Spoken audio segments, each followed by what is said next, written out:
KPBS On Demand is supported by UC San Diego's Art Power, presenting cellist Joshua Roman, performing from his album Immunity, alongside music by J.S. Bach and more, Sunday, June 22nd at UC San Diego's Epstein Family Amphitheater. Reserve your tickets at artpower.ucsd.edu. Good morning, I'm Debbie Cruz. It's Wednesday, January 24th. A new county program aims to help local farmers. More on that next. But first, let's do the headlines.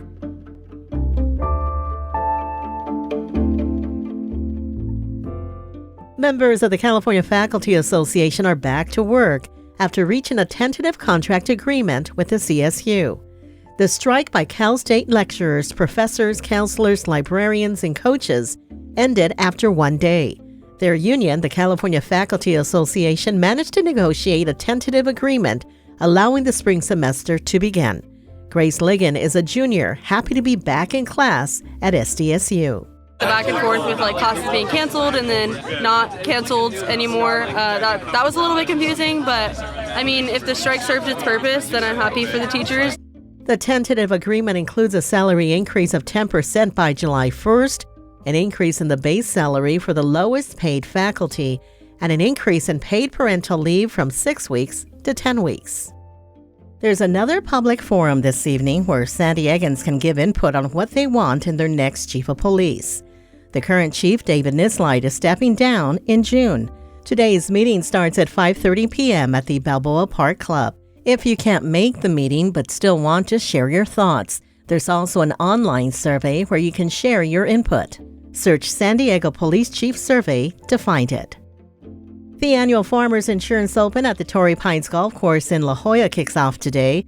According to the San Diego Union Tribune, 12 of the top 30 players in the world rankings will play at this year's golf tournament. The event is family-friendly, but pets are not allowed. The event runs through Saturday. Tickets start at $65 and can be purchased at farmersinsuranceopen.com/tickets. Tomorrow we'll bring you a story about the Open's public outreach efforts.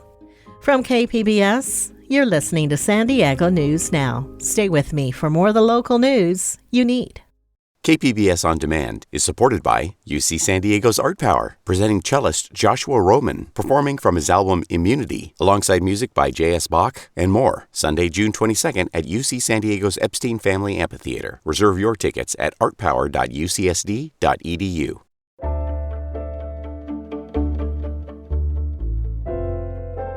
Think of what's well known about our region. The weather, our beaches, and fine dining might come to mind. But did you know we have more than 5,000 farms? In fact, we have more farms than any other county in the U.S. In the first of a two-part series, reporter John Carroll tells us about a new effort by the county to support local farmers. Most farms in San Diego County are small operations, between 1 and 9 acres. At 130 acres, Rodriguez Family Farms in Valley Center is among the larger operations in the county. We probably grow about 100 different items on our farm. That's Mike Clark, the fourth generation to farm on these picturesque hills. Kind of grew up on the farm. I'm 34, but all this here is grown, and the grower is Joe Rodriguez, which is my uncle. This is the slow time of year at Rodriguez Family Farms. There are only about 50 crops in the ground right now, but this is still a busy place. The day we were there, we saw a tractor tilling the earth, plowing under an old crop of lettuce, while just a few feet away, workers were planting a new crop of lettuce. Clark will be the first to tell you, farming is not easy. So when he heard about the new county effort to help local farmers, he was thrilled. Yes, our costs are extremely high, so this is definitely going to help offset those costs by getting that money directly to the farm. So how does it work? For the answer, we turned to County Supervisor Tara Lawson-Reamer. She was the driving force behind what's called the Sustainable, Equitable, and Local Food Sourcing Program. It launched in early December. We're the county. We're here to be a partner. It's, millions and millions and millions of dollars of taxpayer money, of San Diego taxpayer money we spend every single year. To be clear, this is not an increase in spending. Lawson Reamer says the money would be spent anyway. The county buys a lot of food that feeds lots of people, everything from children in school to people in jail.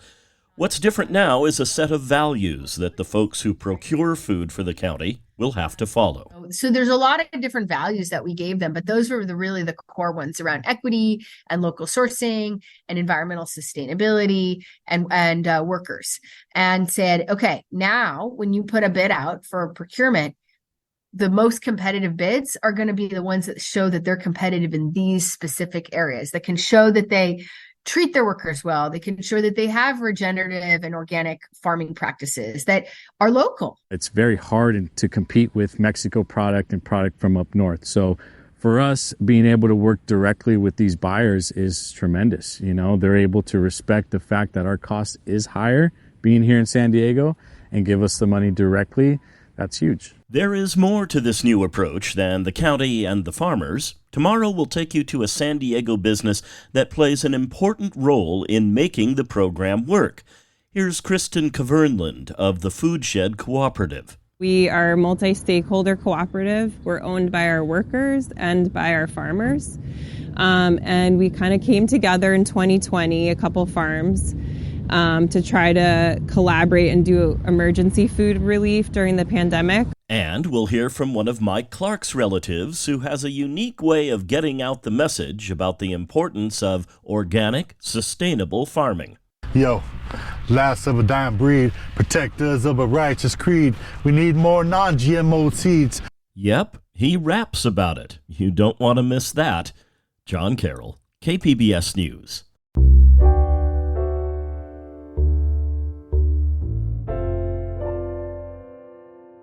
Monday's storm was surprisingly fierce. The rain flooded parts of the region and even carried away parked cars. Environment reporter Eric Anderson says it was particularly dangerous in San Diego's South Crest neighborhood. The rain that drenched San Diego on Monday created an out-of-control torrent of water in southeast San Diego. Greg Montoya stood outside of his house on Beta Street. The water came up all the way to about the 4-foot mark on that front door. The inside of the house is totaled. Montoya says the storm soaked his house and destroyed the gate on his chain link fence. The neighbors, every neighbor here got completely flooded. As you can see, the water was so strong that it washed debris, couches. It even lifted some cars, as you can see. The brown water raged along the concrete canyon, flowing over its banks. Trees were uprooted, fences were pulled down, and cars got tossed around. Some were dragged into the muddy floodwaters raging toward San Diego Bay. This car. Y'all do not come down Atkins. Oh my goodness.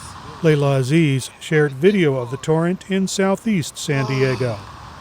Do not come down Atkins in southeast. The deluge overwhelmed Choyas Creek, where houses sit next to the concrete channel. It is exactly the kind of thing that Groundwork San Diego has been working to avoid. The group's Vicky Estrada promotes environmental initiatives that would slow the flow of the creek when storms hit.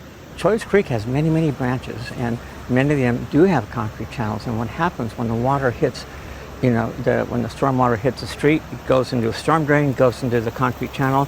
It wants to go out as quick as possible. The deluge came mostly on Monday morning, with several inches of rain falling in the space of just a few hours. While homes nestled against the creek suffered, the South Crest Recreation Center did not. It sits in a wide green park next to the creek and didn't experience flooding like apartments on the other side of the rushing water. Look at the fence posts. For that to happen, that's got to be an awful lot of force. Cars were carried away. Again, because the water was going too fast. And if we have the room, make it wider, slow down the water, it's not quite as impactful. The National Weather Service says storms like this are not uncommon in the region, but the intensity of the rainfall got people's attention. Meteorologist Alex Tardy says San Diego has a long history of flooding, but El Nino and climate change played a role. All the climate change is really doing is making it a little more extreme. Sometimes it's dry, sometimes it's wet, sometimes it's warm and cold, but it's exacerbating a condition that's already in place. Even though the atmospheric river never actually came ashore, the storm pushed enough rainfall into the county to lift seasonal rainfall totals out of a deficit to just above normal for this time of year. The Scripps Institution of Oceanography's Julie Kalansky studies the Pacific storm systems that fed Monday's rainfall. Atmospheric rivers can be very beneficial because they bring up to about 50% of our precipitation. And we need that, right? We need the water. It fills our reservoirs. It's good for the landscapes. But when they last too long or too intense in periods, they can be hazardous. Rain is moving out of the region for a little while. The next storm system is expected in early February. Eric Anderson, KPBS News. County residents and businesses who experienced flooding damage during Monday's storm can report the damage through an online survey on the county's website. The information gathered will be used to determine if the county should request state and federal assistance. The storm didn't just flood San Diego, it also wreaked havoc in Tijuana, which is especially vulnerable to heavy rain. Closed roadways and flooded neighborhoods were the norm. Border reporter Gustavo Solis has this dispatch. Mis queridos tijuanenses, muy buenos días. That is Tijuana Mayor Monserrat Caballero, giving us an update on how Tijuana weathered Monday's storm, telling people not to go outside unless they absolutely have to. Seguimos sugiriéndote que si no tienes que salir, no salgas. Ahora sí. Even regular storms can cause serious flooding damage in Tijuana, and due to the city's crumbling infrastructure, this storm was especially scary. First responders rescued more than 70 people from the flash floods. There were also several road closures, down power lines, and cars being swept away by the strong currents. Tijuana Fire Chief Rafael Carrillo says it's too early to know the full extent of the damage. That's because entire neighborhoods lost powers and road access, leaving them virtually inaccessible to first responders. Hay algunas colonias o algunas calles incomunicadas. As of Tuesday afternoon, there were no reported deaths in Tijuana. Gustavo Solis, KPBS News.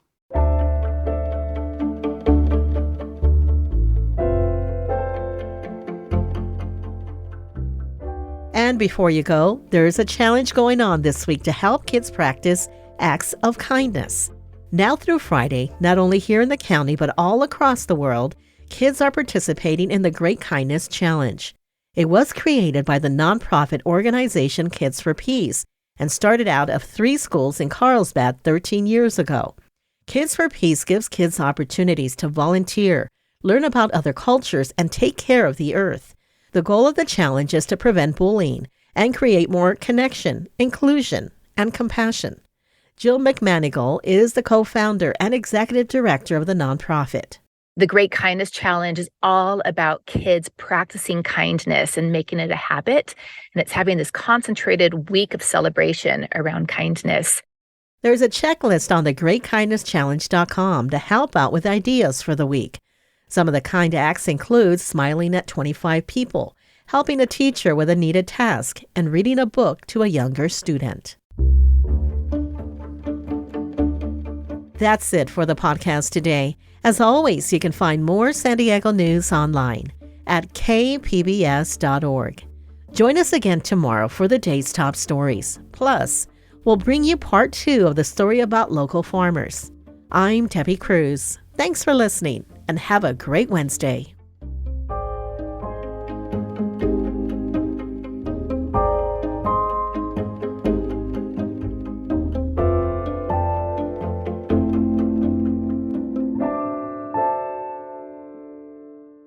KPBS On Demand is supported by Latino Legacy Foundation, presenting their Storyteller series, Reach for the Stars with Ellen Ochoa, the first Latina astronaut, former NASA director, and San Diego native, Sunday, June 29th. More at latinolegacyfoundation.org.